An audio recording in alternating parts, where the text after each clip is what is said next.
Okay, so need to talk about something. Today, I'm going to talk about this gaming laptop from ASUS.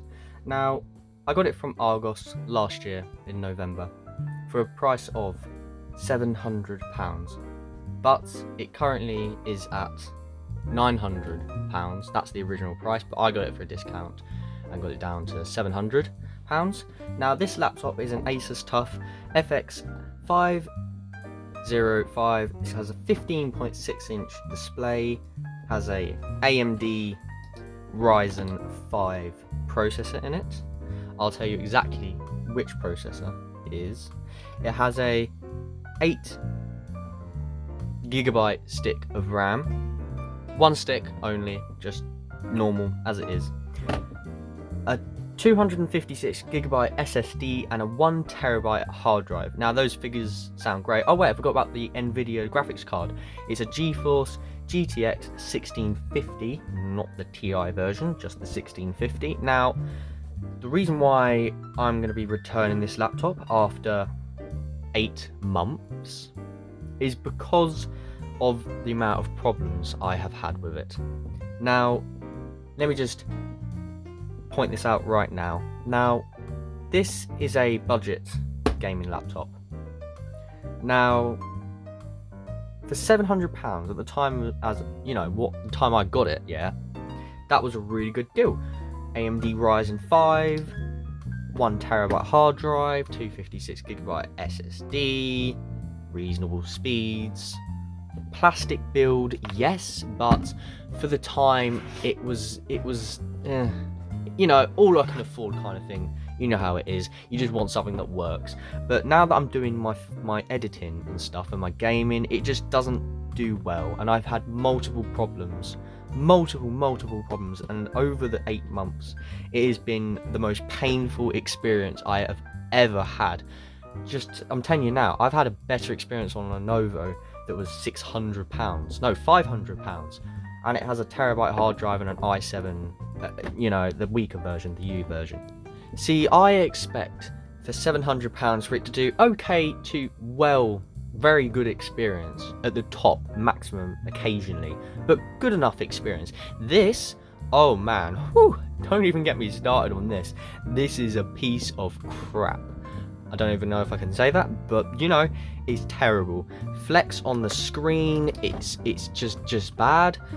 It shuts down multiple times. Let me just give you the list. Okay, now before I go into a absolute crazy state, here's the specs of the laptop, like, you know, just a brief specs. 120Hz panel, it's on max brightness, and it's just bad. Literally, it's not bright enough for sometimes, because you can't take this outside in the sun. You just can't see nothing. You can, but you have to squint and just look really close into it, and it looks weird when you're doing that with a laptop. There's your speed. It goes up to 3.7 gigahertz. Normal speed, I have no idea what that is, but 2.10 base.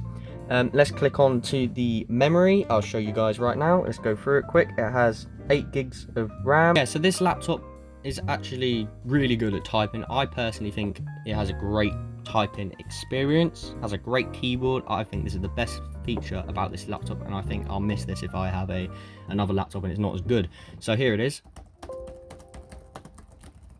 so you guys can hear it. It's nice and clicky, nice amount of travel. The WASD keys, they're a bit more mushy, not as clicky as you can hear.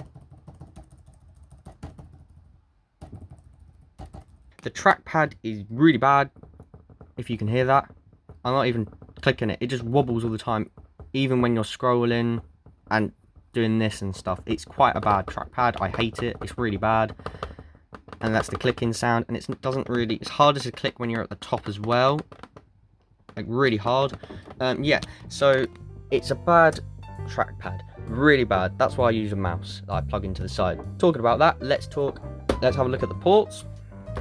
So you get your normal USB 3.0 and whatever it is, and then HDMI, and then you got your slower port here, then you got the charging port, and then you've also got the if you want to plug it in for the, like, you know, connect Wi-Fi for a better experience.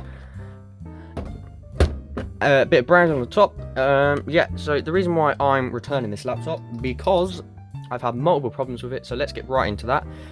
Screen brightness is appalling. It's quite bad outside. It's not when I mean appalling, it just doesn't have a lot of colour to it. It's not very vibrant. It's a bit dull, put it that way. I like that. I hate that. That is just the worst trackpad I've ever had in my life. What happens is, if I use the trackpad, it'll freeze on me. Like, the screen will freeze and then the trackpad will stop responding. And not only that, then the laptop will shut down and go into a reset. For example, like, the Windows screen will come up and be like, oh, you've got an error, and then it'll restart the computer. That's very frustrating. Yeah, if you can hear that background noise, sorry about that. I just got to get this done. I'm sending it back tonight when I'm, filming this. So basically, that's really bad. There's a very plasticky build, a lot of flex here. It's just a very cheap plastic build. It smudges a lot as well, so I don't like that. And yeah, so it's very cheap, and just look at that flex. Like, that is bad. Why can you, like, that's terrible. I'm not even like pushing it. It's like bouncing. It's bad. So yeah, that's what I don't like. It keeps on freezing the trackpad. That's why I used a gaming mouse. And yeah, shuts down multiple times. I was downloading Call of Duty, the Warzone one, the Warzone for the PC, and yeah, that was terrible. It shut down 5 times, but thankfully it saved it and paused it before it shut down, so that would have been just catastrophic, and I would have had a meltdown. I'm pretty sure a lot of other people would have had a meltdown too. The fans are quite loud, especially when you put it in turbo mode. You can only put it in turbo mode when you've plugged it in, otherwise it's silent and performance mode. Battery life, it's okay for a gaming laptop, but I can't get more than 4 hours out of this, even at very, very low brightness. No more than 4 hours. It literally just is, yeah, pretty much. But if you have it on 50%, I say around 3 hours. 3 hours battery life on 50%. Anything above that, if you have it on 75% brightness to 100%, 2 hours. No, 2 hours. 2 hours 15 basically is quite poor for, like, going on the go, so I wouldn't recommend that. I'd get myself a Dell laptop, and that leads me on to the next thing. I'm returning this and getting myself a Dell laptop, possibly the new XPS 17, so don't forget to subscribe for that if you want to see that. I said I might be getting the Dell laptop, not 100%. I'm looking into the costs and everything, if it's worth it or not. I'm actually thinking about getting the last year's version, the 2019 version, because prices drop. And it's still a pretty damn good computer, and it's much better than this piece of bleep, basically. Bluetooth, Bluetooth on this is appalling. I've got Bose 700 headphones, so I know it's not the headphones because I tested it on multiple phones. This SE phone, iPhone 8 Plus, Galaxy S10 Plus, what I'm filming on right now. Oh man, just, if you want to use Bluetooth headphones for this, just don't even buy it. It's terrible. It's really bad. It might be just my model, but I've just had such a bad experience with this laptop that I've got to send it back. Yeah, so what the problem is with the Bluetooth is basically you connect it, you're playing, say, like, let's say for example Top Gear on YouTube or something like that, or on Netflix or on Amazon Prime or something, playing anything, even Fortnite or even like any games at all. It will stop playing, but the audio won't go through the headset, but it'll still play on the screen. You won't hear the audio, and then it'll start crackling, and then it'll cut out, and then it'll disconnect, and then it'll keep doing that every 10 minutes sometimes. And it's very, very frustrating when you're trying to play a game and you can't hear where the person is in Fortnite on the map, because my headset has a like 360-degree audio or something like that. So yeah, that is very frustrating. That's one of the main reasons why I'm actually return it, because the Bluetooth, I use the Bluetooth 700, the Bose 700 headphones, and they sound great, and they literally Bluetooth on this is appalling. I don't even know what Bluetooth version this is, but whatever the hell they're using, just if you stay clear of this laptop if you want to use Bluetooth headphones. And also don't even and even when you can't use the Bluetooth headphones, yeah, what's the backup? Oh, the 3.5mm headphone jack. You'd think that's the backup, but no, not on this laptop. You have to plug it in 5 times at least before it actually recognizes, oh, you want to plug your headphones in and listen to something. So that's awesome. Well done, ASUS, for that. I don't know if it's my unit, but it's terrorist. can't stress enough, if you want a good gaming laptop, don't buy this laptop. Hit a thumbs up if you're having the same problem that I am, and if you want, subscribe as well to see any future videos about the new laptop I'm getting. I'll let you guys know in the next video. Wi-Fi card in this, bad experience as well. It keeps on cutting out sometimes in the Wi-Fi. So it's definitely this laptop, it's not the modem I use or personal hotspot, because I've tried it on multiple phones and it just keeps on cutting out on this laptop and it doesn't on someone else's laptop, and I'm like, my laptop, I'm used to it by now kind of thing. Yeah, also, that's literally pretty much on the Wi-Fi. RAM, pretty good speeds. If you want to edit videos, when I'm editing my videos, unfortunately 8 GB is just not enough. It keeps on shutting down on the film Aura that I use. Yeah, 8 gigs is not enough. I am going to try to get a laptop with 32 gigs of RAM, because I personally think that is the right amount of RAM. 16 gig is capable, but 8 gig, just no.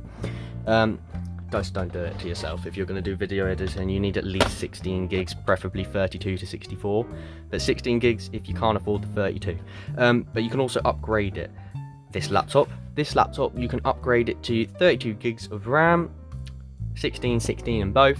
I think that's about here. And then you've got your SSD here. Then you've got your battery down here. I think it's a 48 watt hour. And then you've got your heat pipes here. Actually, you know, I'll take it off and show you guys. Okay, so this is what you have inside your ASUS gaming laptop. So you've got your RAM there, your DDR4 RAM. You can put another one in here, take this one out and upgrade it to 32, 16 there, 16 there. You've got your fans here. Yeah, there's quite a bit of dust actually, considering it's 8 months old. Quite a bit of dust in there.